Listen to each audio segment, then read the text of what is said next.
उत्तर प्रदेश में एक और नई शिक्षक भर्ती आपको देखने को मिलेगी।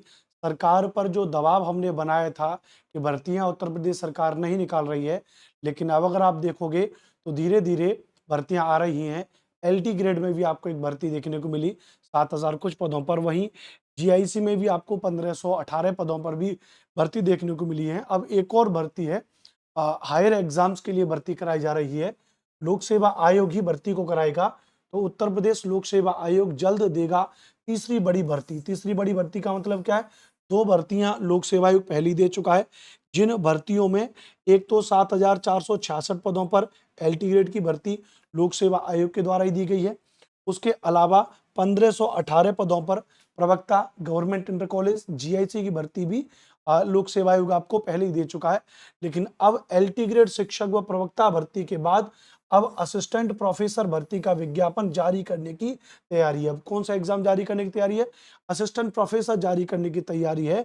उत्तर प्रदेश लोक सेवा आयोग जल्द अभ्यर्थियों को तीसरी बड़ी भर्ती का तोहफा देने जा रहा है।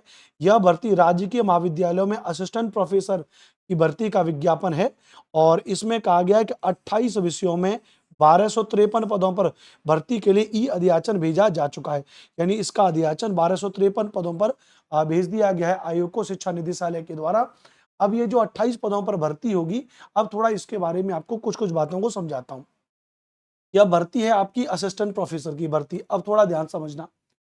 असिस्टेंट प्रोफेसर की भर्ती के बारे में अगर हम आपको थोड़ा-सा बात बताएं, असिस्टेंट प्रोफेसर के लिए, तो असिस्टेंट प्रोफेसर के लिए पहले जो भर्ती होती थी, उस भर्ती को हम कहते हैं जो डायरेक्ट इंटरव्यू होता था। डायरेक्ट इंटरव्यू होता था आपके एकेडमिक के आधार पे।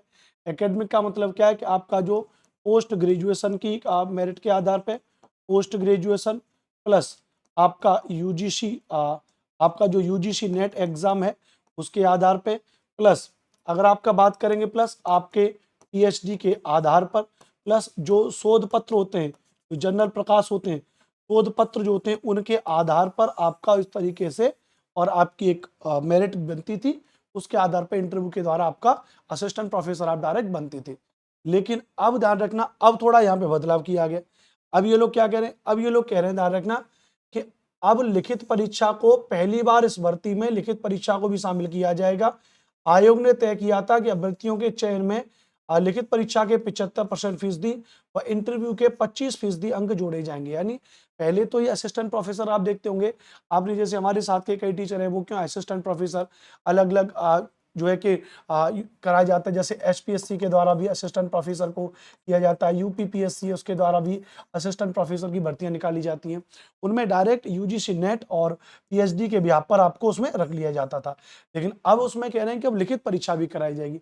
अब लिखित परीक्षा अगर कराई जाएगी तो लिखित परीक्षा में जो 75% आपके अंक होंगे लिखित परीक्षा के आधार पर होंगे और 25% जो आपके अंक होंगे वो आपके साक्षात्कार, आपके इंटरव्यू के आधार पर होंगे। इस बात को ध्यान रखना। 28 पदों पर होगी, ध्यान रखना। तो अब इसके लिए फॉर्म भरने के लिए योग्यता क्या होगी, तो आपको पता चल गया कि मिनिमम कंडीशन क्या, आपकी मास्टर डिग्री होनी चाहिए, एमए डिग्री। जैसे अगर मैं बोलूँ, जैसे मेरा एमए ज्योग्राफी है, तो मैं जैसे एमए की बात कर रहा हूँ तो मेरा एमए ज्योग्राफी है, मास्टर डिग्री है। तो एक तो मास्टर डिग्री होनी चाहिए और मिनिमम 55% अंकों का क्राइटेरिया रहता है कि 55% अंकों के साथ आपका होना चाहिए। दूसरा, पुराने नियमों के हिसाब से अगर आज चलेगा तो अगर आपका जैसे यूजीसी नेट एग्जाम आपका क्वालिफाई होना चाहिए।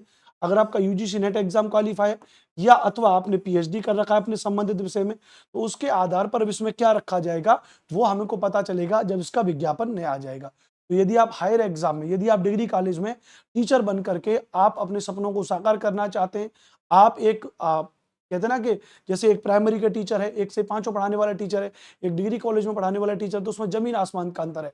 पढ़ाने की शैली, रहने सहने की सैलरी, वेतन की दृष्टि से और योग्यता की दृष्टि से जमीन आसमान का अंतर है। तो यदि आप चाहते हैं कि आप डिग्री कॉलेज में विद्यार्थियों को पढ़ाएं, आप एक सब्जेक्ट के प्रख्यात विद्वान बनना चाहते हैं आप, तो आप असिस्टेंट प्रोफेसर के लिए अप्लाई कर सकते हो।